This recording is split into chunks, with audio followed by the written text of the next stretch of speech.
Welcome to the More Perfect Union, a podcast about the joy we get from American politics, or as we like to call it, real debate without the hate. Hi, I'm Emily. I'm a moderate Republican from Virginia. Hi, I'm Greg. I'll be your liberal Democrat from Cincinnati, Ohio. I'm DJ, your conservative libertarian from Virginia. I'm Kevin. I am a conservative Democrat in Southern California, near hell, because it's in Santa Clarita where the fires are raging just 2 miles from me.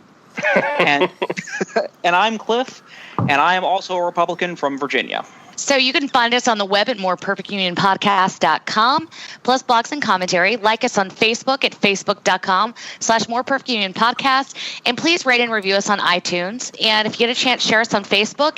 And if you'd like to sponsor our podcast, you can send us a little shout on Facebook, and we can get that set up as well. So, guys, we've had a pretty interesting week. And by the way, a little snippet to what Kevin said. I think the fire is actually Debbie Wasserman Schultz's career going up in flames. So we'll talk about that later. No, I think that's a bigger fire. This is just a little smoldering flame compared to her career, but we'll talk about that later. You beat me to it because I thought that was part of the new Republican platform on wildlife. So, Emily and Cliff, you guys were at the RNC this week. We want to hear from you. We want to hear about your experience. So I will first tell you that I was heavily intoxicated for many nights of the convention, and I rocked myself to sleep in a corner quietly. I kid. No, it was great. It was a great opportunity. You know, there's a lot of, just very unique people you get to meet. I got to meet Ambassador Bolton, ran into Ben Carson, Chris Christie, a couple other people. You know, it's kind of nice to see people in front of you and meet them. And even though Trump is the nominee and he was not my first nor even my last choice, it was very interesting to hear the speeches and to see where the platform went from night to night. They had a theme each night, and I was very shocked and surprised and yet pleased, although I think he said a ton of things that I disagree with.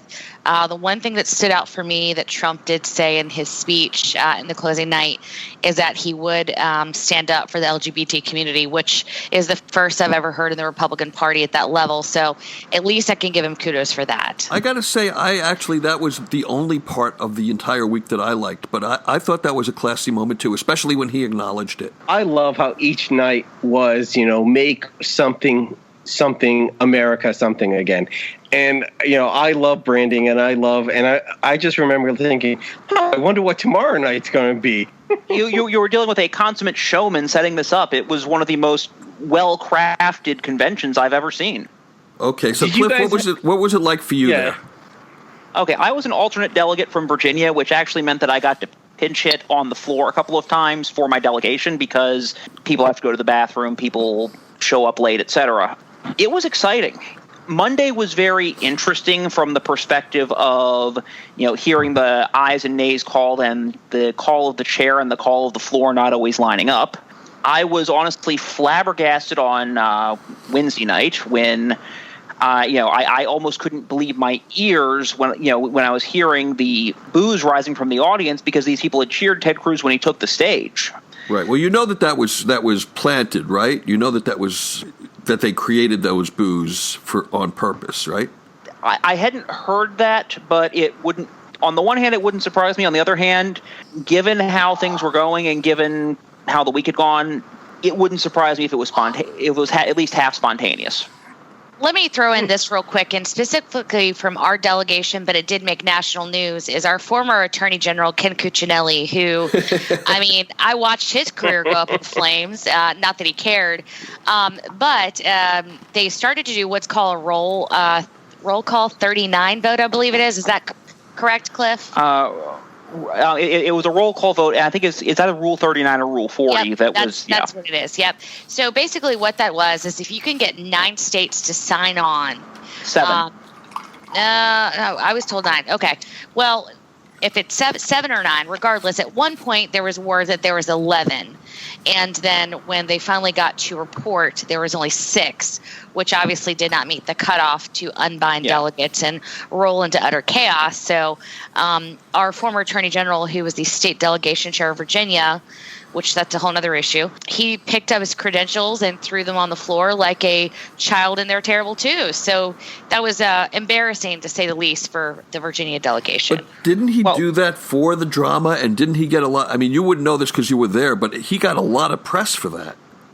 Yeah. He did, and I'm sure it was by design, but I'm thinking maybe he wasn't on meds or something, because the next morning at breakfast, he walks up to the podium, and our only state delegation in our hotel in the breakfast taps the mic and says, "This is the voice of God." So, I mean, seriously, something's up with that guy.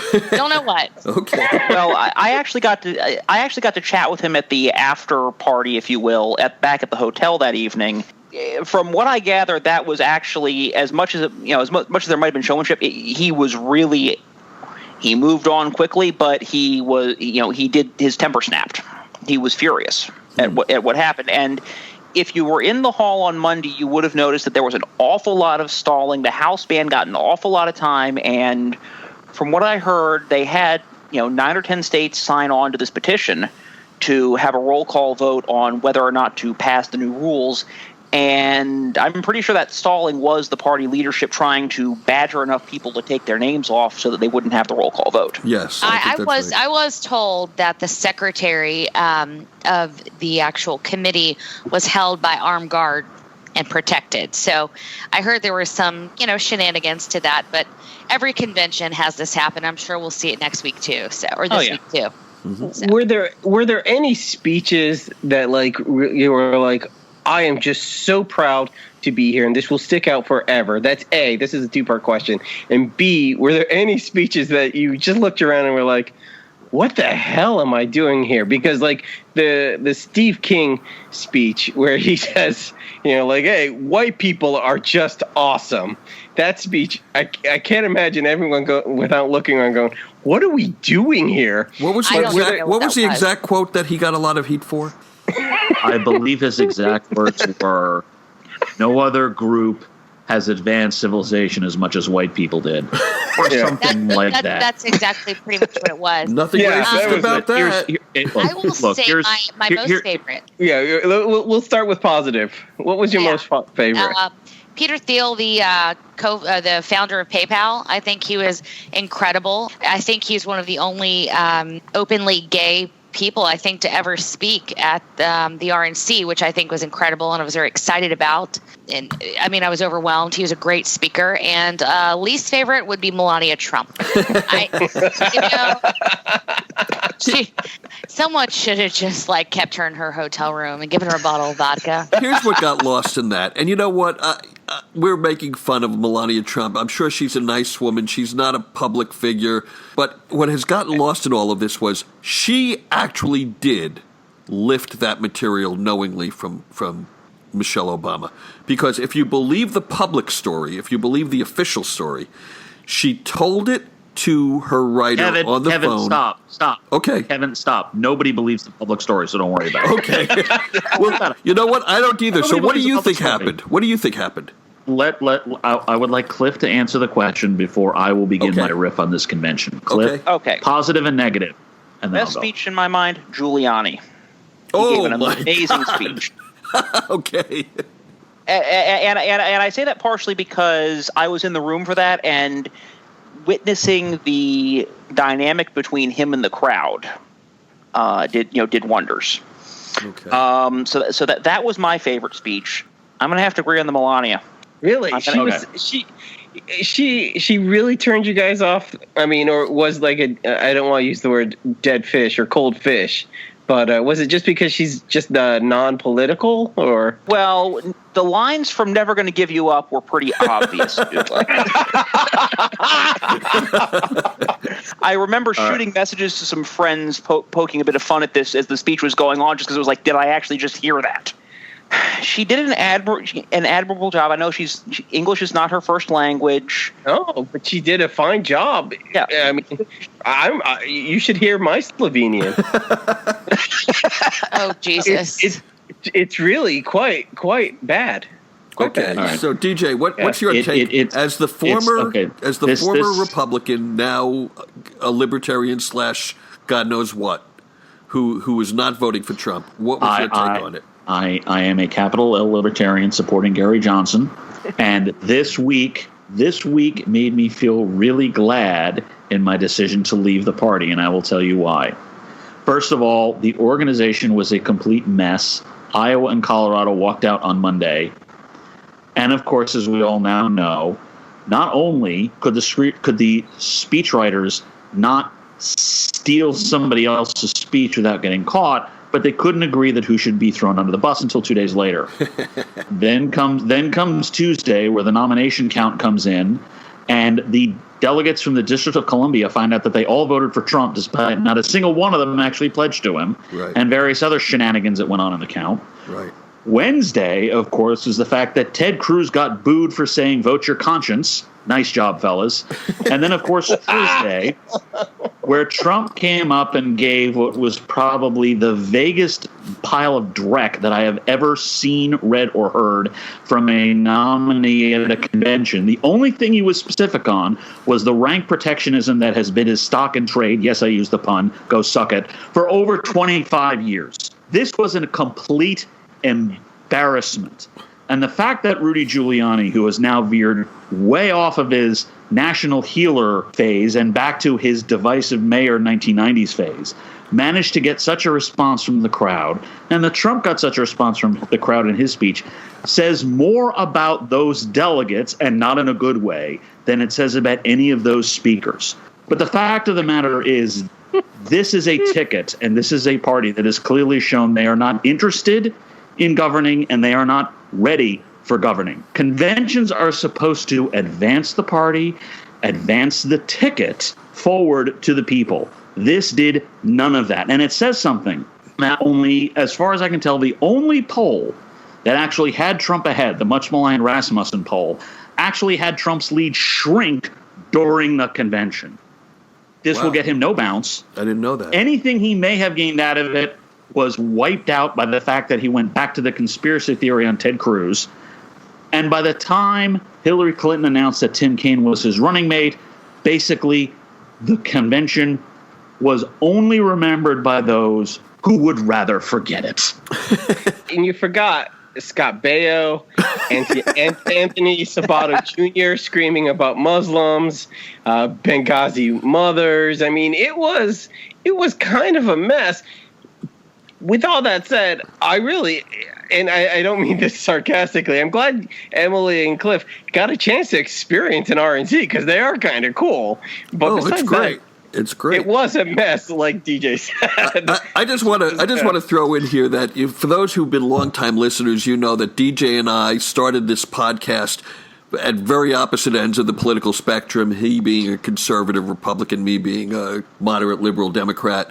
But DJ, week by week, you become one of my favorite people, and I am toasting you. I am lifting a glass of Fireball cinnamon whiskey. So let's clink right now. There you go. And this week's podcast is brought to you by Tequila, Vodka, and Fireball. This week's podcast is brought to you by Fireball whiskey, whether they know it or not. So I think one of the several things that was going on too there, and I didn't hear anything from Trump that he hasn't said in all his stump speeches repetitively. And, this was really his opportunity for me to stand up and really say something a little bit different. And I was really let down. I was giving some hope, I think, to the thought that something could happen different, or maybe he would just throw up his hands and say, hey guys, I've been acting like a little bit of an ass. Let me just come full circle and tell you I'm serious. I'm becoming serious. I've been holding out hope way too long, haven't I, DJ? Yes, I grew up in Jersey. Kevin grew up in Nassau County, and we can both tell you this is Donald Trump when he's serious. This is the serious Donald Trump. This is who he is. There is no other version. There is no nicer version. Better? There is no self-aware version. No, this is him. This has been Donald Trump for 30 years. Well, yeah, I mean, what you see is what you get, because the truth is there's about 3 or 4 different Donald Trumps. And I've been reading articles that are actually, I'm getting that idea from the articles I read. But, apparently people who know him in person find him to be charming, find him to be just the opposite of what we're seeing on television. But it's not that he doesn't know who he is. There's several different versions of him. And this is him. and he is a mean-spirited man. He is a bully, as DJ kind of referenced with this Cruz ridiculousness that continues on. Sorry, Cliff. I know that you were voting for Cliff, the guy. Jump in, Cliff. And I'm not saying he's a bad shots. human being. I'm not one of these people that wants to take this election into the dumpster. But just in terms of who he is as a politician and what he stands for, there's no there in my opinion. No, we hear what you're saying. You're like, John Wayne Gacy, performed at children's parties, and he was he was great. Several of those parties went very well. And he was very professional. He was very professional. He made a lot of children laugh. Okay, in all fairness, this is the moment where I need another drink. Give me a few minutes, fellas. Talk amongst yourselves. In all fairness, look, You're verklempt. Cliff is revisiting us. He was on several weeks ago. And one of the reasons, aside from the fact that we like him so much, but one of the reasons that we brought him back is because the podcast was missing that point of view. So, Cliff, tell us what you liked, I assume, about the speech and why you're still a Trump supporter. Well, okay. I mean, it's true. He didn't say much new, but this was, he used the speech to restate what he'd stated before, and in some cases to elaborate on it. He actually used a script, which, as we all know, is not what he usually does at his rallies. And he mostly stuck to it. There were a few points where he joined in the USA chants, but that was about the only real diversion. In a sense, nothing has changed for me since this spring, much as nothing has changed, in y'all's eyes as well. He's still putting the same message out there. He's actually more or less sticking to the general message. I like the law and order line. Yes, I know it has shades of Nixon, which doesn't exactly thrill some people, but I think it's an effective message this year with everything that's going on. Well, why is both it? Let me ask you this, abroad. Cliff. Tell me why it's effective for you. Tell me again. We explored this last time you were on. What is it about Trump that, not just that he's a Republican, but what is it about him as a leader that's grabbing you? What is it about him as a leader that's grabbing me? Trump is willing to say a lot of stuff that are, the quote-unquote official leadership, if you will, whether of the party or of the country, is unwilling to say. Handy example being, name it as radical Islam. Well, no, everybody in the Republican Party says that. No, the Democrats don't, but everyone in the Republican Party does. I will say you've got at least some people up there who have been clearly dragging their feet and are only going along with this under duress, but they're not willing. There's a large swath of the leadership of this country that is not willing to stand up on radical Islam. Or on trade, where one thing that actually struck me was the Alliance of American Manufacturers actually had a large tent outside the convention hall, and they were offering free drinks each night. They're arguably a protectionist group. The idea of seeing a protectionist lobby outside the Republican Party convention 12 years ago would have stunned everybody, because that was when we wanted to bring China into the WTO. Trump's at least willing to say, yeah, China's cheating, we need to call them on it, when everybody else is trying to finesse the issue and maybe send something quietly through the WTO that'll take 10 years to bear any fruit. Whoa. Hold it. Cliff, I got to stop you there. No one is talking about the WTO. They're talking about the Trans-Pacific Partnership, of which China is not a member. All right, I've been railing about communist China's nefariousness for years, if not decades, before Donald Trump even noticed it once he took his gaze off of Mexico, which he never really did. He still has an eye on Mexico these days. This is not about whether or not how the Chinese Communist Party treats the rest of the world.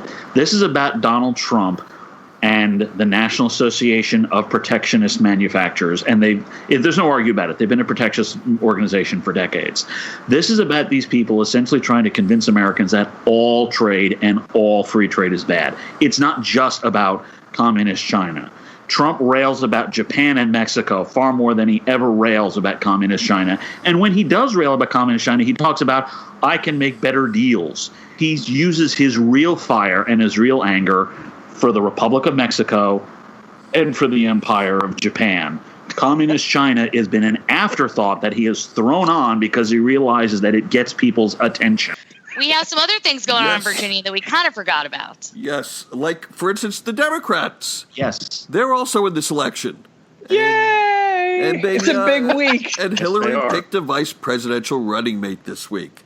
What do you Did guys you think get? about Citizen Did you get a Kane? text, Kevin, from No, I Hillary didn't. And I'm really herself? pissed off because I have already spent $250 on this campaign, and I didn't get the email. I didn't. Get I got a text and an email because it was my birthday on Thursday, and I didn't get a gift from any of you guys. But I did get. I got a text the day that, and she goes, "Greg, it's your friend Hillary, and I want you to be the first to know."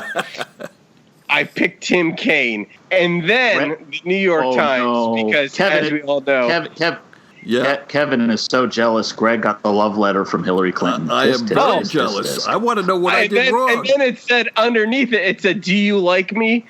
It was a mash note. It was awesome. So what do you guys think of the Kaine pick? As you know, I was for Warren. I respect Hillary. I'm going to support her ticket, obviously, but I cannot avoid acknowledging that I'm still disappointed. What do you guys think? Well, Super safe choice. I'll go first. I don't think it was a safe choice. I think it was a mistake. Again, I'm going to support the ticket. I'm going to work for the ticket. I'm going to advocate for the ticket. I still think, and let's see what happens this week, I think she left herself vulnerable to the left wing of the party. I think that this is a base election. I think that turnout is going to be more important than reaching into the independent side of the electorate. I think that she's going to hurt her turnout among millennials. I think she's going to hurt her turnout among Bernie or Bust people. And so my fear is there were two competing strategies going. She clearly picked one over the other. I hope she picked the right one, but my fear is that she didn't. I mean, I hope she picked the wrong one, obviously, but I think she, as you said, there's the option to go for the base choice or to go for somebody to reach out to the center. But I think there's also Tim Kaine is not the kind of guy to put his foot in his mouth left, right, and center. So she went with a safe pick in the sense of do no harm. He's not going to turn anybody on, but he's not going to turn anybody off. And I think she's banking on there being enough people on the left who really, really, really do not like Donald Trump, turning out regardless, that she doesn't need to go any further in jazzing them up. Three of our members here live in Virginia. Tim Kaine is the former governor of Virginia, now a senator of Virginia. And there is he was the mayor also. And he was the mayor. Richmond, yeah. There is some possibly breaking scandal or controversy, I should say, about his acceptance of gifts while he was the lieutenant governor and governor. I'd love the people from Virginia to speak to that. Apparently it was legal, but boy, the conflict of interest seems... So I sat through the gift giving scenario when they went over it. The Democrats and Republicans, the leaders of both our parties here in the Senate, sat down, and I sat through the committee hearing of where they went over and they decided gift giving procedures this past session, which was like watching paint on a wall dry. But the problem has always been in Virginia, the laws are so lax. Anything could be a gift, just about. There's so much that can be called into question because our laws have always lagged behind many other states. So, and I'll pass it to DJ. There is a phrase that is used very often here in Virginia, particularly in Richmond, that I think is apropos. If you can't drink their wine, eat their meals, thank them for their gifts, and then vote against them in the Capitol, then you have no business being here. That is essentially the way we have handled things here in Virginia.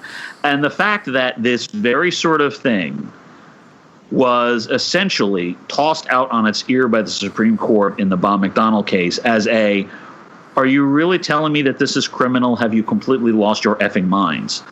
Is, I think, a sign that this is really, really weak. The fact of the matter is what Tim Kaine does is Tim Kaine reassures independents and soft Republicans who don't want to vote for Trump, who can't stand voting for Trump, and who I can't convince to vote for Gary Johnson, but who for whatever reason are very, very concerned about, who are very concerned about Hillary. This is not a base election. There is no such thing as a base election. There is not the existence of such an animal. I'm sorry. Everyone talks about 2008 as the great base election. It wasn't. 1 in 6 Bush 04 voters put the lever for Barack Obama in 2008. That's how he won the election. You win the election by winning over centrist voters. Mrs. Clinton understands that in a way that Donald Trump does not, because, frankly, Donald Trump can't find the center with a frickin' magnifying glass. The simple fact of the matter is, this is a nomination that appeals to normal people. And since the five of us really aren't normal, we don't quite understand that. So it gets us upset.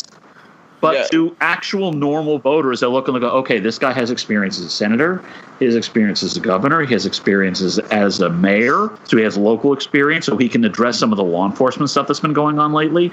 He talks like a normal person. He doesn't talk like a robot. He clearly is not a lizard, which has been a problem with just about everybody else who seems to be running. That he's a decent guy. And it goes to what vice presidential nominees have actually been over the last 25 years. They're not used as geographical balance anymore, although Kaine does fulfill that. They're not even used as ideological balance anymore. They're used as a way to reassure voters that there is somebody there who is either smarter than the presidential nominee or more of a real person and perceived than the presidential nominee. Tim Kaine does more of the latter than the former, because I don't think anyone says Hillary Clinton is dumb. But he reaches voters that Elizabeth Warren and Bernie Sanders and maybe even Julian Castro can't do. He's been underestimated here in Virginia 3 times, and he's beaten that underestimation every time. He is the only candidate now, except he's the only statewide office holder who has been elected by a majority, except for Ralph Northam, the lieutenant governor. He ran ahead of Barack Obama in Virginia in 2012. He is essentially, in my opinion, locks down this state because so many Republicans are now going to be more focused on replacing him in the upcoming Senate election than beating him for vice president. This is exactly the right thing for her to do. If Hillary Clinton loses a vote to Jill Stein but gains a vote from Donald Trump at the same time, she has not lost anything, but Donald Trump has lost a vote. Wow. Which means relatively she comes out ahead. Great analysis. And that's what she figured out. Great point. Greg, since you're the liberal Democrat, what did you think of the Kaine pick? Well, I agree on everything that DJ said, which doesn't happen all the time. Once you're in the general, you don't appeal to the base anymore. You don't send flyers. You don't send stuff to the Democrats. You send it to swing voters. There's no reason to, and you don't send it to the hardcore opposition. You want to go for that middle ground, and that's exactly what she's doing, Hillary. I like Kaine. In addition to all those things before, he's a former GNC chair, which a lot of people, and he plays a harmonica. I mean, he is that. Oh gosh, and he's a tenor. He sings, by the way, which not a lot of people know. I'm friends with a lot of elected officials or former elected officials in Virginia, and like literally every person has done a status. Politics aside, Tim Kaine's an amazing man. Right. So I'm like, damn it. Right. And it's not when you put him up against Pence has all these rulings and in Indiana, he just did this and he has this law that he just signed in and he went up against the LGBT community and he just was trying to jail women who had miscarriages. And I mean, it's just one thing after another, controversial. And even if Mike Pence is a decent human being, and he is probably a decent human being, he's such a figurehead or a masthead of controversy and angst. And God, what an asshole. Not like Kasich is an asshole. Okay. I didn't think I would get that in. You didn't think I'd get that in, but I did. We're looking to wrap up the show. So we have the DNC, the Democratic Convention, starting tomorrow. We tape on Sunday nights. Debbie Wasserman Schultz, who we call Debbie Downer, lost her job today. She had to resign. Bye-bye. But I'm going to wrap this up into one big predictions for the week. But I'm going to go to Cliff first and say, what are you looking for this week, Cliff? Fireworks. Lots and lots of fireworks. In what regard? I think there are quite a few Sanders people who, even though they've gotten a lot of what they wanted, they even got the superdelegate reform on the table. You got a lot of people who just aren't on board with Hillary, and just as you saw some free fireworks on Monday at the Republican convention when, Mitch McConnell got booed and so on and so forth, I think you'll see something similar at the DNC, only on a slightly larger scale inside. DJ?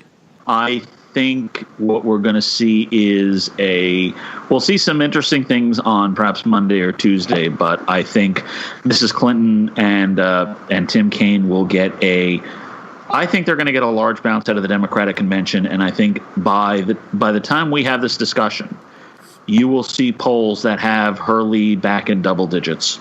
Greg? This week, and as much as I said I enjoyed, the theme and whatnot, the RNC was a lot of fear mongering, and Giuliani's speech was great, but it was quick, grab your guns and shit because someone's coming for it. Christie was the same thing. Everyone, the only thing we were missing this year was an empty chair, someone screaming at it. But it was a lot of fear mongering. It was a lot, which was supposed to be like, Greg, hey, Greg, you've done a great job predicting the past. Can we have a prediction of the future, please? That's the point.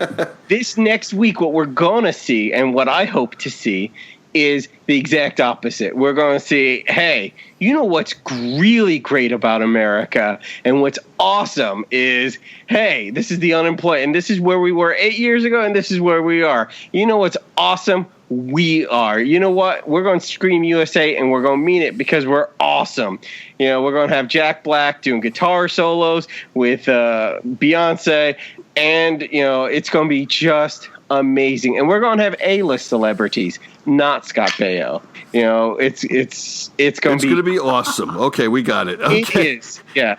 I'm going to jump in and say I agree with Cliff. I think that there's going to be a lot of discord, even more so than there was at the RNC. I think the combination of the pick of Tim Kaine and the Debbie Wasserman Schultz DNC email scandal is going to lead a lot of the Sanders, the Bernie or Bust people to make a stink. I think we're going to see a great night on Wednesday when we have President Obama, Vice President Joe Biden, Bill Clinton, and Tim Kaine speaking. I think that's going to be an amazing night, and I think, frankly, a lot of people are going to feel a little let down on Thursday, even though I'm sure Hillary will do her best. She's not up to those standards. Emily? I think it's going to be very similar to the Republican convention. Protesters were supposed to be outlandish. It was very minimal. I think on the inside of the hall, it's going to be, a slight, snafu maybe on Monday or Tuesday. And after that, everyone's going to say kumbaya and go home. And with that, Emily, you want to take us home? Amen. I will. So we've had a great show tonight, guys. I just want to leave us with make sure you find us on the web at moreperfectunionpodcast.com. Like us on Facebook, rate and review us on iTunes. And if you really, really, really love us, you can inbox us, and we would love some mixed drinks for our next show. Anyways, with that, we all say good night. Good night. Good night. Good night. Have a great week. Good night and keep drinking.